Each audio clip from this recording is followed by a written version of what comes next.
We can tell people that Daniel's behind the camera. He literally is.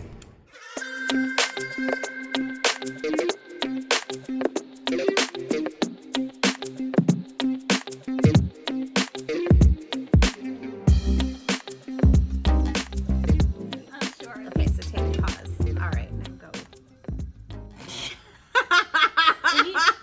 See you. Hi!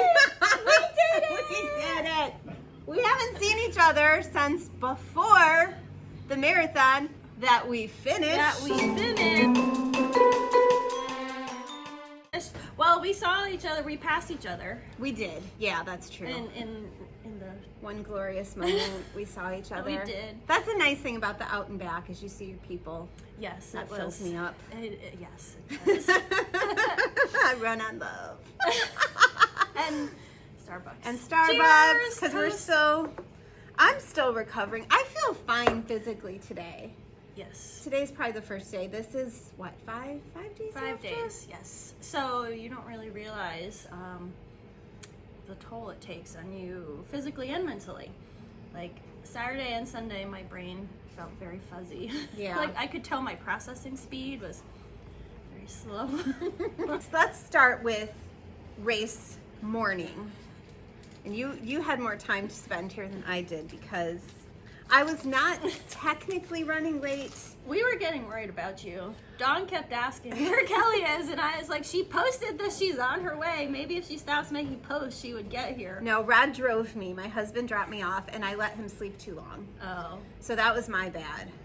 So that we were coming up Faro Parkway, and he's like, "All right, I know you need to jump out of the car, so I'm gonna pray for you right now." So he's driving and he's praying for me, and I just kind of started boo-hooing because it was very sweet. It was a very nice prayer.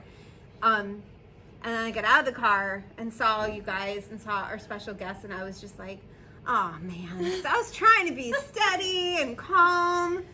I run on love. There was some serious emotion going on in this place. Yes. You have to give credit to all of our coaches and our friends and family who really pulled out all the stops for us on Saturday. They did. So just to reiterate or tell you if you haven't watched, this was an unofficial marathon and half and 5K for some, but the Myrtle Beach Marathon was postponed until May 1st. So our training team had the opportunity to run our distances on Saturday, and a bunch of us showed up. I mean, not everyone, but a bunch. And I think there were 10 of us that did the marathon, the full, and 8 of us, it was our first. 8, yeah, it was our first for 8 people. Yeah, so even though it wasn't an official marathon, it was a marathon. It was real. Yes, it was real. We really ran the distance, and I think it almost made it, for me, I know, a little bit more special because there were certain things that could happen that wouldn't have happened if it was an official race. Like Such as? I mean, our coaches and our friends and family literally driving up and down Ocean Boulevard, gosh. honking their horns at us, rolling down their windows, making sure we were okay. That, and that was just passing out like the snack. Heather was the snack lady and a few other people. We had bike patrol. I mean, people volunteering their time for something that's not official, but it was officially Black Dog. Like, that is the spirit of this place. It really is, and it just goes to show you how amazing Black Dog is. The power of our training group and our friends and family. And speaking of training, I think that's really what we want to focus on is just how we both really had to trust in our training and our coaches, because this was both of our first marathons, and I remember I got into the car on Saturday morning and my dad's like, because if you're a non-runner, you don't really get it. So he's like, so how many times have you ran the marathon distance before? Bless. And I was like, well, That'd be a big fat never. I haven't. So this is going to be a first. I mean, I explained to him how I had run it in the course of 2 days, like 2 long runs, but one long run altogether I had never actually done. So So you really do have to trust in that training. Yeah. And if you're considering training, and by the way, Black Dog's training groups are open to people who don't live here. There are virtual options, and you still get the same plan and the same encouragement and all the same things. But we train based on time, not mileage, for the most part. Some of our easy runs during the week are mileage based, but our long runs are based on time. And instead of doing like huge long runs on one day, we do back-to-back long runs on typically Saturday and Sunday. So our longest back-to-back long run was 3 hours and 15 minutes on Saturday, and then 2.5 hours on a Sunday. And so, yeah, that was the only time I did a 26.2 across those 2 days. And my longest single run was just over 15 miles. Yeah, mine was about 17.2. So, yeah. So let's fast forward. We started the marathon. We were running, and then once you got to that 15 point whatever, I got to my 17. What was going through your mind? Because I know what I was thinking. One of the things going through my mind was, I hope that I turned around at the right spot, because that was a little iffy. Yeah. You and me both. We're out there. I have to say, there was a moment before that. It was probably around mile 9, 10, 11, somewhere in there, because they do seriously start blurring together. They do. When I was just like, I am totally going to finish this. There is no, I mean, the whole morning, there wasn't a doubt, but I got to that point and I was like, I've got this. Like, I don't feel spent. I'm not quite halfway there, but this is fine. Everything's fine. And not in the ironic pandemic way, but like, truly, I feel fine. This is going to be okay. So when I got to like 19, there was not a freak out. I don't know how to describe it. But I was like, okay, we're almost to that point where, it's that last 10K that's supposed to be so hard. And I did start to feel like, not lightheaded, I can't even describe it, just like disconnected. Fuzzy. And mile 20 is when I texted my husband and I was like, 20, pray. And I started getting a bunch of text messages from my family at that point. And then I did get to a point where I couldn't quite keep my pace up, even though I was trying to be like, talk to myself and try to get faster. And then I'd look at my watch and be like, oh, you're crap. slowing down. So then I gave myself permission to walk a little bit, but I never walked. I think the longest walk break I took was like 1 minute and 30 seconds. And I feel really good about that too. Yeah. How about you? How did you feel when you got past that 17-ish mile mark? I was feeling good until like mile 19, and then I would say it was mile 21 when I texted Joe. It was like, what am I doing? Why am I like, here? Why am I still out here? And then there is like almost like a feeling of like relief when I got to mile 23, and I would say like 23 to the end, I was just like, I mean, like you mentioned, I felt like I was going a lot faster than what my pace said, but my little legs were moving as fast as they would, and I was happy with my last push. Yes. Our boss, Daniel, hi Daniel, gave us some great advice and just said, try to save some energy for that very end so that you can finish with a smile, like a peacock over yes. that finish, a fast peacock. So that's really what I had thought of, the entire time. So those last the last 5K, I was really just trying to enjoy it and get it done. So they're usually at a race, you're finishing, there's crowd cheering, the music is blaring, the announcer is announcing your name as you cross the finish line. There's another It was a cloudy, overcast day.